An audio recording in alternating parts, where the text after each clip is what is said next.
Happy New Year, you guys. It's your girl, Ashley. I'm popping back in. First podcast of the year. Thank you for tuning into Club Rich, where we talk about everything pop culture. And let me introduce my unofficial co host, Mickey Jordan. How are you doing? What's good? What's good? What's good? Ready for the 2024. Happy New Year. How did your New Year's go? I'm here. I am too. So, I mean, it must have went well. We made it over. We For crossed over. sure, for sure, for sure. Because there's a lot who didn't. Man, oh man, oh man. Anyways, y'all ready to get into some hot topics? We're gonna do a little small show for you guys. Y'all ready to get into some hot topics? Let me know in the comments. Mickey, you ready? Yeah, and like, share, subscribe. Like, share, and subscribe. Give me my little search bar at the bottom, because you be skipping on the little search bar with the little cash app action and all that stuff. Hold on, let me put this on there. I'll put that on the search bar for they can know. Boom. Yeah, Yeah. the like, share, subscribe to the YouTube channel and the Facebook. Do you know how many subscribers we got at the moment? Do you know? I think like 1,030 something. That's good though. That's For very, sure, for because a sure. lot of those people are not from Flint, so that's a pretty good little following. But anyways, let's get into these hot topics because y'all, I've been gone for 2 weeks, been trying to get my life together and get ready for the new year, and shoot, just go ahead and put that first one up. I got you. I got you. I got you. I got you. I got you. I got you. I got you. So y'all, anybody that pays attention to Club Rich, I am an avid viewer and watcher and subscriber actually of Fox Soul's TGIF, which includes Claudia Jordan, Funky Dineva, which is the guy you see on the screen, and Al Reynolds, which is the ex-husband of Star Jones. It was a whole debacle with their situation or whatever. But anyways, so over the break, which was actually last week when it was announced that Funky Dineva will not be returning to Fox Soul because of pay issues. So I was able to take a little view of his live that he usually does. He does like maybe twice a week. He'll do like some pre-records or whatever. And so he was addressing that at first the show TGIF was I think it was twice a week. I remember when it was a twice a week situation. They actually kind of experimented with that whole show in general because of the pandemic. So people were at home, so they needed things to watch. So they did like once or twice a week, and then it got to the point that it got very popular, and they expanded it to 5 days a week. So with that being said, and in Funky's words, he stated that because it went to 5 days a week, they took the pay per day rate down Mm. and to record more but get paid less per recording. So in all actuality, it kind of equaled out to like they get paid just a little tiny bit more, but you had to work a lot more versus 2 days versus 5 days. So anyways, he was stating that him and his agent were trying to negotiate and come to a conclusion with Fox Soul, but Fox Soul didn't really want to budge. And I'll be honest with you guys, it's Friday. I have watched the show for the whole week, and the show has definitely been lackluster because he's not there. And they did explain kind of in a little short detail about what happened, but of course, they didn't want to put all the language out there, money talk out there. Any comments, Mick Dog? Not yet, but I'm waiting on him. But this the question I got. Hmm. You mean they want to pay him less, but wanted him to work more? Yep. So this is the thing. Okay, I'll kind of break it down to y'all kind of how he did. So say you're getting paid $20 per show, but at the time you were only doing 2 shows a week. So you Right. get paid $40 a week. But when they went ahead and made it 5 days a week, they wanted to pay you $17 per show instead of $20 per show because you were recording more, but they wanted to pay you less per episode. So the money just like the whole logic behind it didn't make any sense. It would have been, why don't you just keep the pay per day the same? You're getting more content. the viewership, if you guys go and watch TGIF on Fox Soul on YouTube, the views have not changed. They haven't went down anyways. They've just kept continuing to, stack up. So at the end of the day, like, people are getting their money's worth. So I didn't understand the whole concept of cutting pay, but I guess everybody got to cut corners some way, somehow, Mick. Nah, I mean that ain't because Fox Soul's got I mean, their YouTube channel got a hell of a following, So right? you've been paying attention? Nah, because I'm just looking at how things is. They got a hell of a following, and then how Fox Soul, like, you on paying them $20 a day. I get it on like Well, on that's just an certain. example. I don't know how. Oh, okay, No, right. no, Because I no, was no, like, I no. was That's finna not. flip. Shit, I was gonna say. The check for them was pretty good, as Claudia Jordan stated. She said their checks were pretty fat, but at the same token, out of all three of those hosts, Funky Dineva, which is the guy you've seen on the screen, he had a cult following for the last decade before he even went to Fox Soul. So he can make, and he said this on his channel, he can make a hour episode of his podcast doing gossip a week and get paid what he was doing at Fox Soul for doing 5 days a week, because his following is so huge. People love Right. his podcast channel. Like, he's one of the original gossip girls from the beginning of the Housewives of Atlanta. Like, that's one of his things that he kind of grasped onto back in the day. Housewives been on for 15 years. Yeah. Like, he's been around for a second. So his whole thing is just, he's solidified. No, I get it. I get it. I see what you're saying. Yeah. But I mean, it's like how you work more and get paid less. It was like the more days that they were adding to the contract, the less that they were getting paid per day. So I don't know if Fox was trying to figure out a way to kind of break even. I think that's where they was trying to figure out how they can finagle some stuff. But the more days that they added to the schedule, the less pay per day. But that's what don't make sense, because I if don't you know. working 5 days a week, that means you bring. I mean, you add 3 days to the week, you bringing more viewership in. I mean, that's more money for them other 3 days. Yeah, so they didn't come to a conclusion. The other two hosts, they were able to go ahead and accept the offers that were given to them. I'm kind of with Funky on this one. I think, pay me what I'm worth. He brought a lot to the show. Anybody that's been paying attention for the last 3-4 days have noticed that they have like replacement co-hosts that they always bring on, kind of like how the Breakfast Club was doing it Got you. or whatever. And the guest hosts are just kind of like it. You get through the show, but you're missing that it factor that he brings. So Fox Soul gonna have to go ahead and negotiate, or they gonna lose one of their biggest shows on there, which is that they've been bringing on different shows, different concepts, whatever, but they haven't sticked. They had T.S. Madison. They had a whole host of people that it's kind of like they come on, do a couple different shows, different ideas. Got you. It just doesn't stick as good as that show. So, So, anyways, everybody online has been speculating that they're trying to get back in touch with Funky and trying to see if they can get some kind of better deal popping for him, because that show is going to tank very fast. and that'll be a show killer. Yeah. So I hope that they can get him back on within the next week, because that show is just I feel not it. interesting. But anyways, what's next on that? I got you. I got you. I got you. I got you. I got you. Bam. Hey, so I love this whole story, y'all. This is so cute. I thought I'd bring in y'all New Year's with a little cheer. So you got a viral Burger King worker. He was working there for 27 years, and they had a Instagram. It was either Instagram or a Vine or something like that popped up online. For 27 years of service, they had gave him a little gift bag that had some little bull crap in it.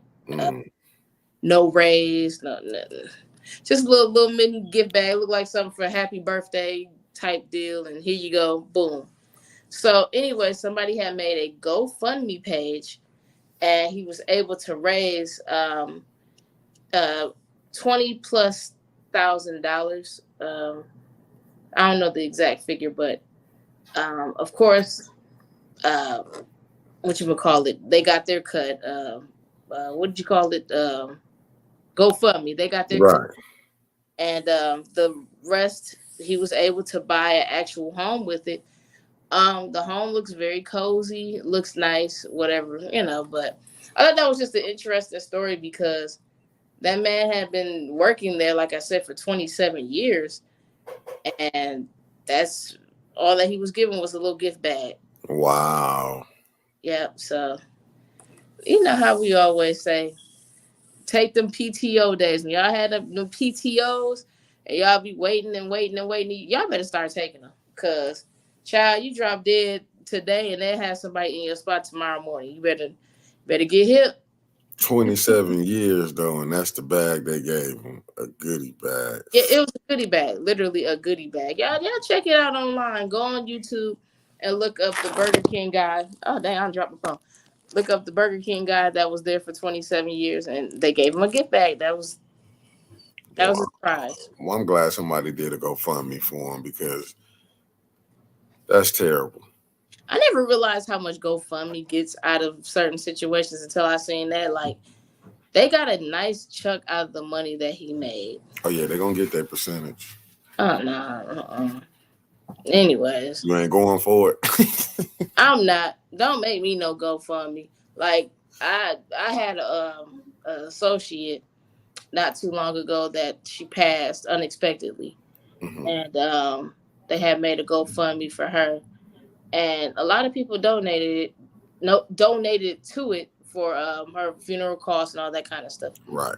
But word on the street was that GoFundMe took a nice piece for themselves. I guess their fee or whatever. But Right. Right. Right. Right. I guess. It is what it is, man. But at least that he did get something. He's able. They must have got him enough because he's able to buy him a crib Yeah, of it. I did it, look at that. it was in the upper ends of $20,000, somewhere in that little. It was a nice little. It looked like it was like a modular home. Oh, let me Mm, check this. Yeah, it looked like it was a module home. So I feel you. I feel you. I feel you. hey, anything is better than not having nothing. So Hell yeah. do you understand me? Right. What's Wait, next? hold on. I got you. This a dope one right here. I mean, this might cause a little controversy. Let me Are you see. ready for it?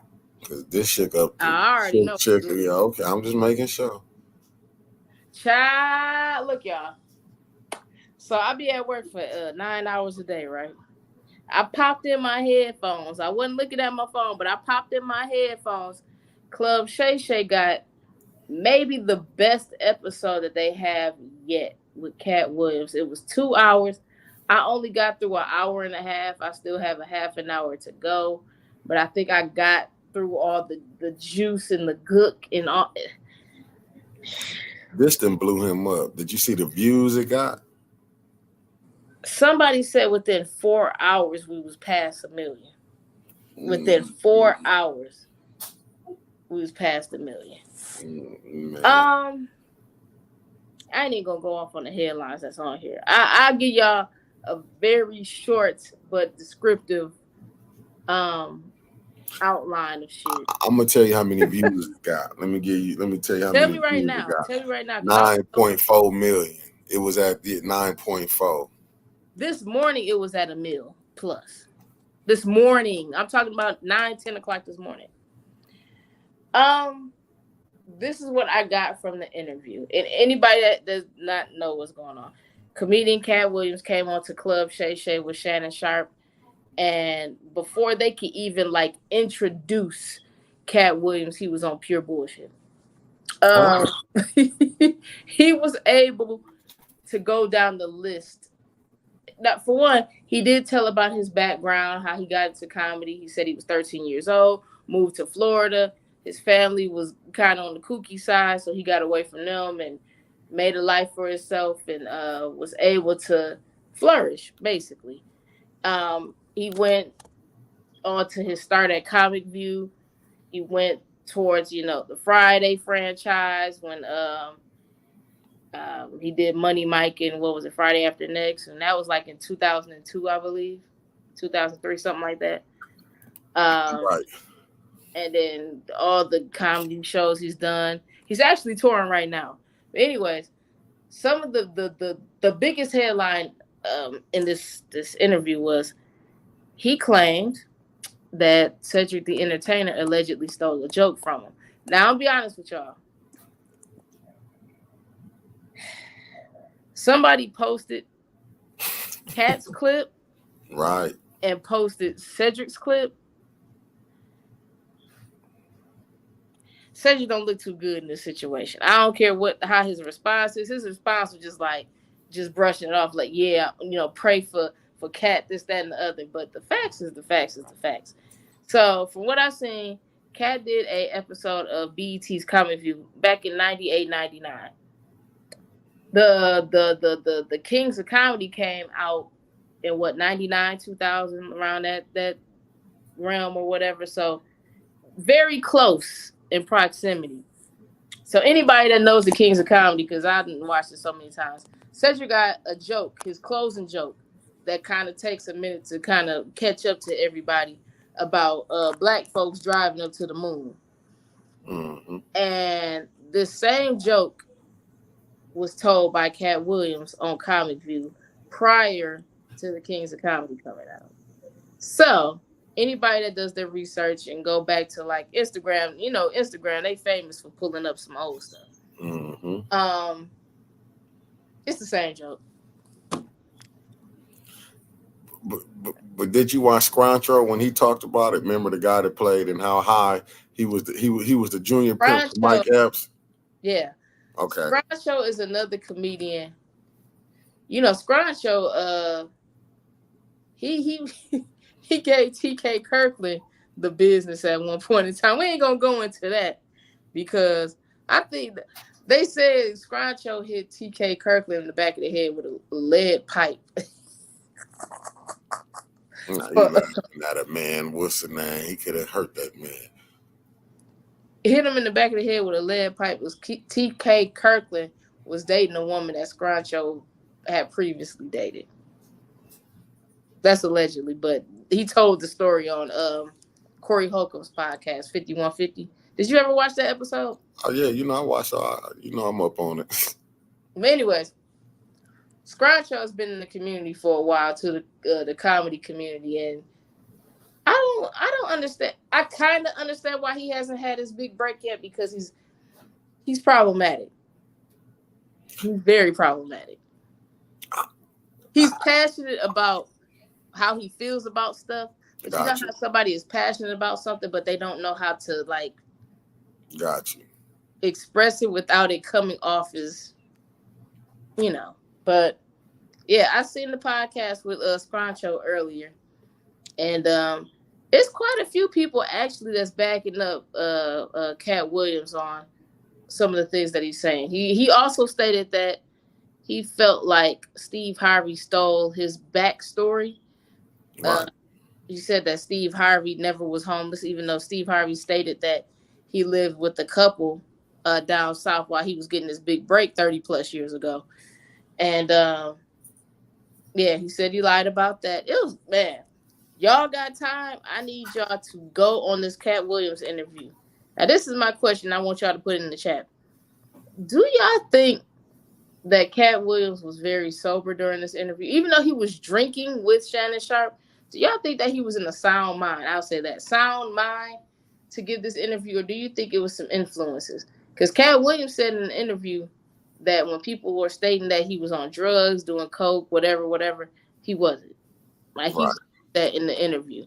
What you think, Mickey? Do you think Cat has a substance abuse, and that's kind of where all these fantastic stories come from, or do you think he's speaking facts? No, I think he's speaking facts, because you got to go think about it. What Mike Epps say? Didn't he say Kevin Hart was stealing jokes? He said that. He definitely did. They don't write their own jokes. And what he was saying, look how Steve Harvey was hating on Bernie Mac. I knew that's what you were saying. Remember, they wasn't friends. And then he even called on Bernie Mac trying to get in Ocean 11. Yeah, I seen that part of the interview too, where he was trying to, I guess, kind of dirty up, Birdie's situation so he can get that part. But One thing I thought was fascinating about Cat's story that he said he adopted up to 10 kids and helped raise them, even though they had parents of their own. He was financially responsible for those kids. I thought that was very commendable. Cat, I've heard some stories about Cat pulling up to certain neighborhoods, passing out money, all that kind of stuff. And these are stories that's probably 10 plus years old. So, I mean, I think Cat's a good dude. I think what he messed up at was that at one point in time, he was getting caught up in the hype. So, when he had the situation where he was fighting a little kid on the playground and just all that crazy stuff. Like sometimes you get caught up in trying to prove a point that you're you big macho, whatever, that you just all over the place. And I think that's where he kind of messed up at. Think Where so? yeah, because now he's at a point where he really doesn't care about what people think. But I think at one point in time he did care. I mean, when you get this, let's just use this as an example. Say you get $1 million or $2 million, it's gonna change you around on how you feel. You know what I'm saying? It's like he was getting it, but people would challenge you. You know what I'm saying? It's because it's to me, it's like the things that he said was making some sense, like far as them having to put on the dress when Ricky Smiley. But see, he really went on there. They brought him up on the Shannon Sharp show, so really he was on there trying to defend himself. Yeah, because I could kind of see when Shannon would kind of set up the play. And you got to kind of realize when you do these interviews, somebody's going to kind of set you up and put you in a position where either you're going to answer the question or you're just going to be like, no comment. And a lot of the times, there's a lot of people that's not going to hit you with the no comment. They're going to go ahead and tell you what you need to know, what you asked. So, Because Ricky should have never brought up that he was going to be the money Mike. And you know what I'm saying? To me, it was like he was really trying to it they, was hate. yeah, even with Steve Harvey when he came on it, even with Cedric the Entertainer, they brought him up on there. All three of them did. And you Mm-hmm. can't get mad because he came back and defended himself. Yeah, they started it. They shouldn't even brought I up ain't even nothing. gonna hold you up though. He chopped some folks up because he chopped up Earthquake. But He chopped I got one for you. Go watch the Corey Holcomb show. Remember when Corey was just beefing with Earthquake? What did he say when he was on Black Jesus? He couldn't read. and he said that Earthquake was a hater. Now he did. He definitely said that. Yeah. I seen that episode. I know the exact episode you talking about because they had a situation where it was like an altercation backstage at a comedy show. In his green room, he had Mm-hmm. did stuff in his green room, ate his food that was for him, Yeah, and locked out his people out. But I'm yeah, saying he said he struggled with reading yeah. the script and stuff on Black Jesus. So to me, it's like Cat said, he got all their stories. The only thing he said he ever did was smoke cigarettes and smoke weed and to do a little drinking. Comedians, they in the bar, so they gonna drink.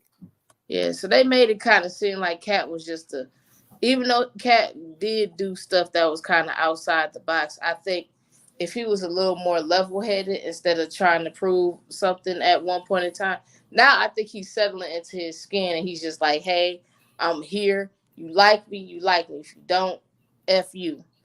Right. But sometimes it takes a long time for certain people to kind of get into their own, and maybe it's age and maturity, whatever the case may be. Maybe it's life experience, but sometimes it takes people a little bit of time to get secure in their skin. So But I look, get. but look how they did Dave Chappelle. Remember they said he was a crackhead because he didn't want to. He wanted, you know what I'm saying. He walked away from the 50 million. You know I what I'm like the saying? fact that he explained that to that cat kind of explain, and I kind of had a feeling because he walked away from the Chappelle show at his height. But I'm pretty sure that the writers and people that was in charge probably figured, well, hey, we done had 3 successful seasons, very successful seasons. We're going to push the envelope. He's going to do what we ask him to do. And because we're offering him a lot of money. So, maybe getting in the dress was in the plans or, doing maybe things that Dave might not have been comfortable with. Um, you never know. You never know. So You're right. You're right. the world will never know because I think the way that Dave is set up now, Dave would rather travel, do his comedy shows, and call it a day because he gonna get paid regardless. He gonna get paid top dollar because Dave Chappelle is a top earner. You know what I'm saying? Yeah. He's a Kevin Hart. He's a whoever. You know what I'm saying? Even on the other side of the fence, he's a Seinfeld. He's a you know what I'm saying? He's those type of people. So Right. whatever he puts on the table, people are gonna eat it up. So. But yeah, I thought that was an interesting interview. Y'all check that out. Make sure y'all got 2 hours to sit down and listen because he dropped a lot of knowledge. A lot of it is comedic and a little shady and stuff. But um, I want people in 2024 to start reading between the lines because a lot of things, like he said, with Diddy, the Epstein guy, all that stuff. A lot of things that he spoke upon years ago that people were looking at him crazy about, they're getting exposed. So he couldn't have been that crazy. See, but that's what I wanted to say. They quick to say, "Oh, you crazy, you on drugs, you this, you that," because it's media. They who they'll tear you down. The people who build you up can tear you down. Always remember that. Yeah. Obviously, like I said, he couldn't have been too goofy because ain't nobody gonna co-sign no bull crap like that. There's Nah, gotta be some truth to it. he just told some truth. But he said what he said about Harvey Weinstein. Weinstein, he said he offered to, do things to him in front of his whole team. Yep. So all he did was expose what's been going on in Hollywood, and they upset. Man, they got that Epstein list. I don't know how legit that is too, because they said some parts of the Epstein list of associates, some parts of it is true and some parts of it is some bullcrap. Somebody just put out just to, expose random people for no odd reason. So Oh, could it be true? that's scary. What's next on the I list? got you. I got you. I got you. I got you. Bam. I saw this and was like, damn. Man. Okay, y'all. So I'm scrolling on Instagram earlier and I see a Vegas judge get attacked when she denied the defendant probation privileges. She wanted to ship him back off to the prison. And he lunged at her. And when I tell you, every security guard that was in that room needs to be fired. I agree. Fired.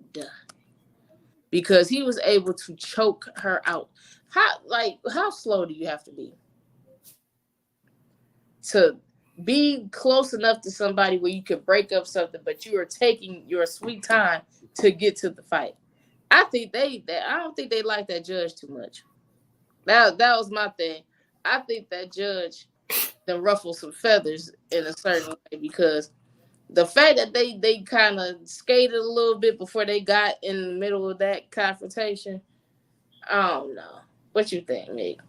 Nah, I mean, he messed it up because he probably ain't gonna never see daylight again.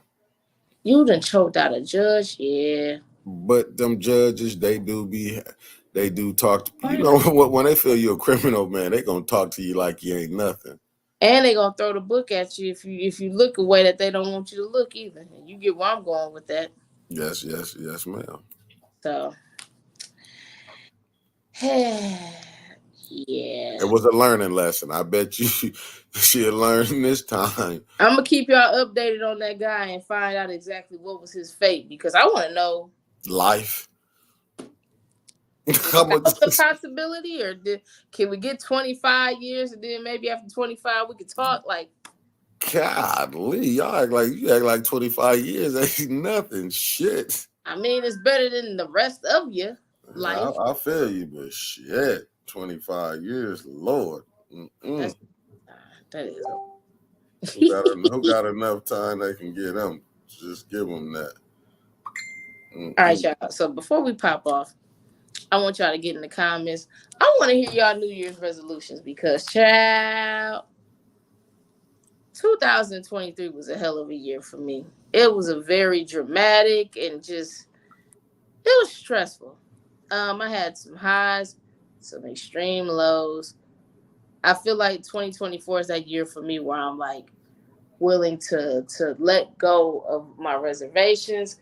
I'm so happy to like have my business going in a certain direction where, I'm seeing some good little revenue. So, my dreams are finally coming true to a certain extent. But I want to, go ahead and expand on that. But what is your guys' resolutions for the year? Because I got a nice list. What's one of your resolutions for the year, Mick? Oh, you know what? Do what I've been doing, pushing this 810 to a whole nother level. Taking that. I'm gonna take the steps at a time. Eventually, it's gonna pop off like I wanted to. Keep building. That's my whole goal. Just keep building. I love it. I love it. I love it. So, like I said, you guys, get in the comments. We want to see your New Year's resolutions, and we're gonna try to keep tabs on it, and then circle back around this time next year and see did For y'all stick to them, and did y'all let them kind of fell out. I know one thing. I done had a Planet Fitness all year. I can count on. Okay, I can do on two hands how many times I'd have been. terrible. But when I go, I'll be up in there busting a sweat. You know what though? I've done changes to my diet. That's kind of helped a little bit. Hmm. But you gotta have that cardio and stuff in full effect. So You're right. You're right. But you still is really the gym only can do so much. It's really what we do outside the gym. exactly, exactly. So I felt like I couldn't go in there and give my best unless I was taking certain precautions to make sure that my intake was better. Gotcha. So we're gonna work on it. We're gonna work on it. But anyways, you guys, before we pop up out this joint, who's next on the list for tomorrow, Saturday morning? Who we got on the list? I know it's gonna be a sister circle tomorrow. Well, we're doing morning bump in the morning. Morning. I know it's sister circle, and then I got something new gonna pop on at 5 o'clock tomorrow. Oh, something new, huh? Something new at 5 o'clock tomorrow. Hey, something new, y'all. Something new. So, anyways, And before we pop out, well, go ahead. I was gonna say Tanya, but I'm not for sure. I know she had a family member that passed away, so I'm thinking that she might do something Saturday. I'm not for sure, but I My know her thoughts and family prayers because her to Miss. family member funeral tomorrow. So I doubt she'd be on Saturday. Thoughts and prayers to her family, Tanya, Miss Burns. But thoughts and prayers. Um. Anyways, you guys, thank y'all for popping in and Happy New Year. And I got a little guest. He want to say hi to you guys. This is my little guy. He want to say hi. What's good, good brother? He shy now. Yeah, he's camera shy, you guys. But anyways, thank y'all for popping in. Happy New Year. I appreciate all the love and support. And we'll be here the same time next week. Same time, setback channel. Peace.